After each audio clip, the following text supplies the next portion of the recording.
అందరికీ నమస్కారం. Welcome back to అమ్మబొమ్మ ముచ్చట్లు. ఈరోజు వీడియోలో ఒక మంచి శాండ్విచ్ రెసిపీ అయితే నేను మీతో షేర్ చేసుకోబోతున్నాను. రెగ్యులర్ ప్లెయిన్ శాండ్విచెస్ లా కాకుండా ఇది కొంచెం డిఫరెంట్గా ఉంటుంది, కానీ అంతే టేస్టీగా ఉంటుంది. శాండ్విచ్ చేసేదానికి కావాల్సిన ఇంగ్రీడియంట్స్ మీరు స్క్రీన్ పైన చూడొచ్చు. ఆనియన్స్, టొమాటోస్, జింజర్ గార్లిక్ ఇవన్నీ కూడా చిన్నగా కట్ చేసుకోవాలి. యాడ్ ఆన్స్కి మీకు కావాల్సిన వెజిటేబుల్స్ వేసుకోవచ్చు. సోయా కూడా మీకు కావాలంటే వేసుకోవచ్చు, లేదంటే లేదు. వెజిటేబుల్స్లో కూడా మీరు కావాలంటే ఇంకా క్యాబేజ్, బీట్రూట్ ఇలాంటివి కూడా యాడ్ చేసుకోవచ్చు. మన శాండ్విచ్ స్టఫింగ్కి ఫస్ట్ అయితే ఒక ప్యాన్ పెట్టుకుని దాంట్లో మీకు కావాల్సినంత ఆయిల్ వేసుకుని ఆవాలు, జీలకర్ర వేసుకోవాలి. ఆవాలు మంచిగా చిటపటలాడాక కరివేపాకు వేసుకోవాలి. కరివేపాకు వేసుకున్న తర్వాత finely chopped green chillies add చేసుకోవాలి. కరివేపాకు, మిరపకాయ కొంచెం ఆయిల్లో వేగాక చిన్నగా కట్ చేసుకున్న అల్లం, వెల్లుల్లి వేసుకుని ఫ్రై చేసుకోవాలి. ఈ శాండ్విచ్ కి స్పెషల్లీ ఒక స్టోరీ ఉందండి. స్కూల్ టైమ్స్ లో మా ఫ్రెండ్స్ చెప్పకుండా సడన్ గా ఇంటికి వచ్చేసారనమాట స్కూల్ అయ్యాక. సో ఏం చేసేవాళ్ళు వాళ్ళకి స్నాక్స్ ఏంటి ఏమీ తెలియని టైంలో మా మమ్మీ అప్పుడు టైలరింగ్ క్లాసెస్ తీసుకునేవాళ్ళు. సో అందులో ఒక స్టూడెంట్ ఆ ఒక్క సడన్గా వచ్చింది ఇంటికి. వచ్చి ఇలా వచ్చేసారు మా ఫ్రెండ్స్, ఏం చేయాలి తెలియట్లేదు అంటే ఆ ఒక్క చెప్పించిన రెసిపీ అనమాట ఇది. ఆ రోజు ఆ అక్క వల్ల మేము ఫస్ట్ టైం ఈ రెసిపీ అనేది ట్రై చేసాము. అండ్ టేస్ట్ కూడా చాలా బాగా వచ్చింది. మా ఫ్రెండ్స్కి కూడా చాలా నచ్చిందనమాట. సో అప్పటి నుంచి ఈ రోజుటి వరకు ఈ యొక్క శాండ్విచ్ అనేది మా ఇంట్లో కాన్స్టెంట్గా అలాగే ఉంది.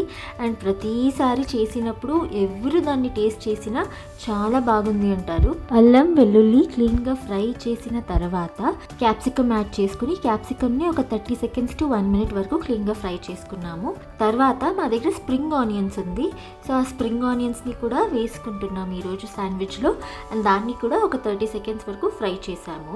క్యాప్సికమ్, స్ప్రింగ్ ఆనియన్స్ క్లీన్గా ఫ్రై అయిపోయాక నెక్స్ట్ ఆనియన్స్ యాడ్ చేసుకుంటున్నాము. వేసుకున్న ఇంగ్రీడియంట్స్ అన్ని నార్మల్ మేము తాళింపు వేసుకున్నప్పుడు ఫ్రై చేస్తాం కదా, గోల్డెన్ బ్రౌన్ అయ్యేదాకా.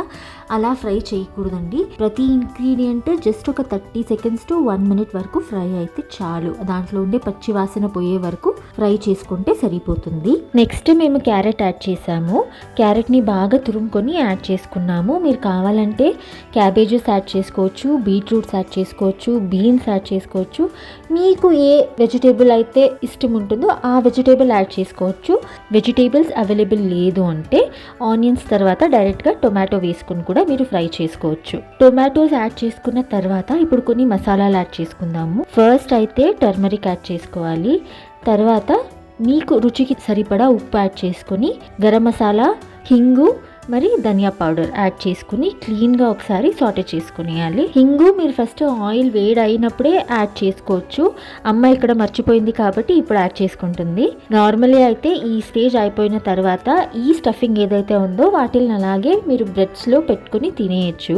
కానీ మేము దీనికి సోయా యాడ్ చేస్తున్నాము. సోయా యాడ్ చేసేది అనేది కంప్లీట్లీ ఆప్షనల్ అండి. మీరు కావాలంటే యాడ్ చేసుకోవచ్చు, లేదంటే లేదు. It's completely up to your preference. ఇప్పుడు ఈ స్టఫింగ్ కొంచెం ఉడకాలి కదా, సో దానికి ఒక 1 గ్లాస్, చిన్న గ్లాస్, టీ గ్లాస్ ఏదైతే ఉంటుందో దాని నిండా వాటర్ పోసుకొని లాస్ట్లో కొత్తిమీర యాడ్ చేసుకొని మరి మీకు ఉప్పు ఇప్పుడు చెక్ చేసుకోండి. ఒకవేళ ఉప్పు ఇంకా పడుతుంది అంటే ఆ ఉప్పుని కూడా ఇప్పుడే అడ్జస్ట్ చేసుకుని ఒక 2 minutes వరకు ఉడకనివ్వండి. తర్వాత లాస్ట్లో ఇంకేం దించేస్తాము అనే టైంలో ఒక హాఫ్ లెమన్ పిండేసి క్లీన్గా సాటే చేసేసి ఒకసారి టేస్ట్ చూసుకోండి. ఏమైనా అడ్జస్ట్మెంట్స్ కావాలా, లైక్ కారం, ఉప్పు.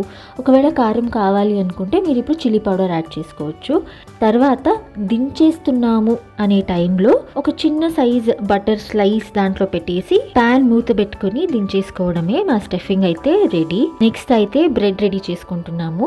మేము ఎప్పుడు ఈ శాండ్విచ్ చేసుకున్నా మేము శాండ్విచ్ బ్రెడ్డే తెస్తాము. నార్మల్ మిల్క్ బ్రెడ్ అంతా అయితే కొంచెం స్వీట్గా ఉంటుంది, సో ఆ టేస్ట్ బాగోదన్నమాట. సో అందుకే ఎప్పుడు మేము శాండ్విచ్ బ్రెడ్డే ప్రిఫర్ చేస్తాము. మీరు కావాలంటే బ్రౌన్ బ్రెడ్ ఇలాంటివి కూడా కొనుక్కోవచ్చు. బ్రెడ్కి 2 సైడ్లు కూడా బటర్ క్లీన్గా అప్లై చేసేసి ఫ్రై చేసుకునేస్తే మన బ్రెడ్స్ కూడా రెడీ అయిపోతుంది. సో ఒక స్లైస్ బ్రెడ్ తీసుకుని మధ్యలో ఈ స్టఫింగ్ పెట్టుకుని ఇంకొక స్లైస్ బ్రెడ్తో దాన్ని క్లోజ్ చేసేసి ఆరామ్గా టీ టైంలో ఈ స్నాక్ ఎంజాయ్ చేస్తూ తినచ్చు. నేను ఆ స్టఫింగ్ చేసేది యాక్చువల్లీ వీడియో తీయలేదు, ఐఎమ్ సారీ. బట్ రెసిపీ అయితే ఇదే. మీరు కూడా తప్పకుండా ట్రై చేయండి. అండ్ టేస్ట్ ఎలా ఉంది అనేది నాకు కమెంట్ సెక్షన్లో తెలియచేయండి. చాలా రోజులుగా హోమ్ మేకోవర్ చేయాలి అని అనుకుంటున్నాము. దానికి కావాల్సిన డెకోర్ ఐటమ్స్ కొన్ని నేను అమ్మ ఇంట్లోనే రెడీ చేసుకుంటున్నాము. అలా ఇంకొక మంచి వాల్ హ్యాంగింగ్ డెకోర్ ఐటమ్ ఈరోజు నేను ఈ వీడియోలో చూపించబోతున్నాను. ఈ రేడియం స్టిక్కర్ ఒక మిర్రర్ ఏం చూస్తున్నారో ఇది నా దగ్గర ఫస్టే ఉంది. మాకు ప్యాకింగ్ చేసేటప్పుడు కార్డ్బోర్డ్ బాక్స్ ఒకటి వస్తుంది కదా, సో దాన్ని రౌండ్గా కట్ చేసుకుని దానిపైన ఈ రేడియం మిర్రర్ స్టిక్కర్ని అంటించుకొని జూట్ థ్రెడ్తో జడ అల్లుకొని ఆ ఒక మిర్రర్ చుట్టూరా ఫెవికాల్తో స్టిక్ చేసుకున్నాము. ఈరోజు మేము చేయబోయే వాల్ డెకోర్ డిఐవైకి ఆ ఒక మిర్రరే సెంటర్ పీస్ అన్నమాట. ఇక ఈ క్రాఫ్ట్లో మన మెయిన్ హీరో న్యూస్ పేపర్ వేయించుకున్నా వేయించుకోకపోయినా అందరి ఇళ్లలో ఉండేదే. సో వాటిని యూజ్ చేసుకుని ఒక బ్యూటిఫుల్ వాల్ డెకోర్ అయితే రెడీ చేసుకుందాము. ఈ న్యూస్ పేపర్ తీసుకొని డిఐవై కని నేను రెడీ చేసుకుంటుంటే నాకు IPL 2024 అని కనిపించింది. ఈసారి IPL 2026లో ఆర్సీబీ మళ్ళీ కప్ కొట్టింది. ఈ సలాను కప్ నమ్దే. సో ఆర్సీబీ ఫ్యాన్స్ అందరికీ, నేను కూడా ఆర్సీబీ ఫ్యాన్నే, congratulation to every RCBian out there. ఇక మన డిఐవైకి న్యూస్ పేపర్ని హాఫ్ చేసుకుని ఆ హాఫ్ పేపర్లో మళ్ళీ కావాలంటే మేము 3 సెక్షన్స్గా ఇలా స్ట్రిప్స్ లాగా కట్ చేసుకోవచ్చు, లేదంటే దాన్ని హాఫ్ చేసుకుని 2 స్ట్రిప్స్ కట్ చేసుకోవచ్చు. నాకు మా పేపర్ ట్యూబ్స్ చాలా పల్చంగా కావాలి కాబట్టి ఇలా చిన్న చిన్న స్ట్రిప్స్ లాగా కట్ చేసుకున్నాను. ఇంకొకటి, ఈ డిఐవైలో న్యూస్ పేపర్ ట్యూబ్స్ కొంచెం లెంతీగా కావాలి కాబట్టి న్యూస్ పేపర్స్ని నిలువున స్ట్రిప్స్ లాగా కట్ చేసుకోండి. అడ్డంగా కట్ చేసుకుంటే చాలా చిన్నగా వస్తాయి ట్యూబ్స్. ఇప్పుడు నేను ఇక్కడ ఒక బ్రూమ్ స్టిక్ తీసుకున్నాను. So with the help of broom stick ఈ న్యూస్ పేపర్ సైడ్లో ఆ బ్రూమ్ స్టిక్ని ప్లేస్ చేసి ఇప్పుడు న్యూస్ పేపర్ని రోల్ చేసుకోవాలి. రోల్ చేసుకునేది అయ్యాక లాస్ట్లో ఫెవికాల్ వేసి మేము పేపర్ని సెక్యూర్ చేసుకుంటే ఇలా ట్యూబ్స్ అనేది తయారవుతుంది. ఈ డిఐవై కొంచెం టైం టేకింగే, కానీ ఎండ్ రిజల్ట్ మాత్రం చాలా చాలా బాగుంది. తప్పకుండా వీడియో ఎండ్ వరకు చూడండి. న్యూస్ పేపర్స్ కొంచెం ఎక్కువే రోల్స్ చేసి పెట్టుకోండి, ఎందుకంటే మేము చేసే డిఐవైకి ఇలాంటి చాలా రోల్స్ కావాల్సి వస్తుంది. ఇప్పుడు ఈ న్యూస్ పేపర్ ట్యూబ్స్కి గోల్డెన్ కలర్ ఆయిల్ పెయింట్ నేను అప్లై చేసుకుంటున్నాను. నార్మల్గా ఫ్యాబ్రిక్ పెయింట్ కూడా అవైలబుల్ ఉంటుంది, కానీ నా దగ్గర ఇప్పుడు అవైలబుల్ ఉండేది గోల్డెన్ పెయింట్ అనమాట. మీకు ఇంకా ఈజీగా పెయింట్ చేసుకోవాలి అనుకుంటే గోల్డెన్ స్ప్రే పెయింట్ దొరుకుతుంది. సో వాటిని మీరు తెచ్చుకొని ఒకేసారి అన్ని ట్యూబ్స్కి పెయింట్ చేసుకునేయచ్చు. నేను ఈ న్యూస్ పేపర్ ట్యూబ్స్ని 3 సైజెస్లో కట్ చేసుకున్నాను. ఒకటి పెద్దది, నెక్స్ట్ మీడియం లెంత్లో, థర్డ్ వన్ కొంచెం దానికన్నా షార్ట్గా. మిర్రర్ని సెంటర్లో ప్లేస్ చేసి నేను దాని చుట్టూరా సన్కి స్పైక్స్ ఉంటుంది కదా, సో అలా క్రియేట్ చేయాలని అనుకుంటున్నాను. న్యూస్ పేపర్ ట్యూబ్స్ పెయింట్ అయిపోయిన తర్వాత ఇప్పుడు వాటిలన్నిటిని అసెంబుల్ చేసుకుందాము. మిర్రర్ ప్లేస్ చేసిన కార్డ్బోర్డ్ కాకుండా ఇంకొక సెకండ్ కార్డ్బోర్డ్ తీసుకుంటున్నాను. ఇది ఒక కేక్ కి వచ్చిన కార్డ్బోర్డ్ అన్నమాట. మీ దగ్గర ఇలాంటి కేక్ కార్డ్బోర్డ్స్ అవైలబుల్ ఉంటే అది యూస్ చేసుకోవచ్చు, లేదు అంటే నార్మల్ కార్డ్బోర్డ్ బాక్స్ నుంచి రౌండ్ స్ట్రిప్ ఒకటి కట్ చేసుకునేయండి. ఇప్పుడు ఆ సెకండ్ కార్డ్బోర్డ్ ఏదైతే ఉందో దానికి 4 లైన్స్ అయితే నేను డ్రా చేసుకుని న్యూస్ పేపర్ ట్యూబ్స్ లో ఏదైతే లెంత్ ఎక్కువ వదిలామో వాటిని ఫస్ట్ నేను ఫెవికాల్ యూజ్ చేసి స్టిక్ చేసుకుంటున్నాను. లెంత్ ఎక్కువ ఉండే న్యూస్ పేపర్ ట్యూబ్స్ స్టిక్ చేసుకున్నాక ఇలా ఉంది స్కెలిటన్. ఇప్పుడు మీడియం సైజ్డ్ అండ్ అన్నిటికన్నా చిన్న సైజులో ఉండే న్యూస్ పేపర్ ట్యూబ్స్ని స్టిక్ చేసుకుందాము. నా డిజైన్లో నేను 3 స్టెప్ అయితే ఇంక్లూడ్ చేశాను, అందుకే 3 డిఫరెంట్ లెంత్స్లో ఈ న్యూస్ పేపర్ ట్యూబ్స్ని అయితే కట్ చేసుకుంటున్నాను. లెంత్ ఎక్కువ ఉండే ట్యూబ్స్ ఫస్ట్ మేము స్టిక్ చేసుకునేసాం కదండి, సో మధ్యలో ఈ మిగతా medium and small size tubes మేము స్టిక్ చేసుకునేటప్పుడు అంత స్పేస్ ఉండదు. సో ఆ ట్యూబ్స్ని ప్రెస్ చేసుకుని ఫ్లాట్గా చేసుకుంటే ఈజీగా మేము స్టిక్ చేసుకోవచ్చు. ఇప్పుడు మిగతా పేపర్ ట్యూబ్స్ని కూడా స్టిక్ చేసుకునేస్తున్నాము. ఫెవికాల్ అనేది కొంచెం ఎక్కువగానే వాడండి, కంజూసీ చేయకండి. ఎంత ఫెవికాల్ వాడితే అంత స్ట్రాంగ్గా ఈ పేపర్ ట్యూబ్స్ అనేది స్టిక్ అవుతాయి.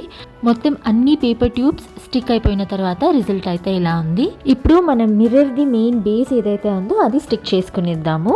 ఈ రేడియం మిర్రర్ నేను మీషో నుంచి పర్చేస్ చేశానండి. ఎవరికైనా లింక్ కావాలి అనుకుంటే నాకు కమెంట్ సెక్షన్లో తెలియచేయండి. ఇప్పుడు మిర్రర్ని మధ్యలో స్టిక్ చేసుకునేస్తున్నాము. ఫెవికాల్ కొంచెం ఎక్కువే వేసుకుని స్టిక్ చేసుకోవాలి. చూడండి, స్టిక్ చేసుకున్నాక మా ఎండ్ రిజల్ట్ అయితే ఇలా ఉంది. ఇది కొంచెం ప్లెయిన్గా అనిపించింది నాకు, సో అందుకే వీటిని రేడియం స్టిక్కర్స్తో డెకరేట్ చేయాలని అనుకుంటున్నాను. నా దగ్గర ఈ రేడియం స్టిక్కర్స్ ఆల్రెడీ అవైలబుల్ ఉన్నాయండి. ఫస్ట్ అయితే మిర్రర్ స్టిక్ చేద్దాం అనుకున్నాము, కానీ మిర్రర్స్ యూస్ చేస్తే ఈ డెకార్ చాలా వెయిట్ అయిపోతుంది. ఇంకొకటి ఏంటి అంటే రెంట్ హౌస్ వాళ్ళం కదండి, సో అంత ఈజీగా మేము మేకులు కొట్టలేము వాల్స్కి. సో మేము చేసే డిఐవై ఎంత లైట్ వెయిట్గా ఉంటే అంత ఈజీగా డబల్ సైడెడ్ స్టిక్కర్స్తో వాల్ పైన హ్యాంగ్ చేసుకునేయచ్చు. ఈ రేడియం స్టిక్కర్ స్టిక్ చేయడంలో ఒక యూనిఫార్మిటీ అని ఏం లేదండి. మీకు ఏ డిజైన్లో నచ్చుతుందో అలా స్టిక్ చేసుకోవచ్చు, లేదా కంప్లీట్లీ అబ్స్ట్రాక్ట్గా స్టిక్ చేసుకోవచ్చు. It's completely up to your imagination. అంతే అండి, మా డిఐవై వాల్ హ్యాంగింగ్ అయితే రెడీ అయిపోయింది. ఈ డెకార్ని నేను ట్రాన్స్పరెంట్ డబుల్ సైడెడ్ స్టిక్కర్తో స్టిక్ చేసుకున్నాను. ఇది కూడా మీషోలో అవైలబుల్గా ఉంది. ఈ డిఐవై చేయడానికి అయితే నాకు 3 days పట్టిందండి, కానీ ఎండ్ రిజల్ట్ చూసాక ఆ 3 days పడిన కష్టం మొత్తం అలా మాయమైపోయింది. జస్ట్ లైక్ 18 yearsగా కప్ గెలవని ఆర్సీబీ ఇప్పుడు బ్యాక్ టు బ్యాక్ 2 సార్లు కప్ గెలిచి ఎంత హ్యాపీగా అయితే ఉన్నారో అలా అన్నమాట. లైఫ్లో మనకి ఎంత ఫెయిల్యూర్స్ వచ్చినా మా విజన్ అనేది కరెక్ట్గా ఉంటే, మా ప్యాషన్ అనేది స్ట్రాంగ్గా ఉంటే తప్పకుండా మేము చేసే పనిలో మాకు సక్సెస్ వస్తుంది. ఈ రోజుకైతే ఇదే అండి వీడియో. శాండ్విచ్ రెసిపీ ఎలా ఉంది అండ్ మీరు ట్రై చేశాక టేస్ట్ ఎలా వచ్చింది అని నా కమెంట్ సెక్షన్లో తప్పకుండా తెలియచేయండి. అలాగే మేము చేసిన ఈ సన్ వాల్ హ్యాంగింగ్ డెకార్ ఎలా ఉంది అనేది కూడా నాకు తప్పకుండా తెలియచేయండి. వీడియో నచ్చితే వీడియోని లైక్ చేసి మీ ఫ్యామిలీ అండ్ ఫ్రెండ్స్తో షేర్ చేయండి.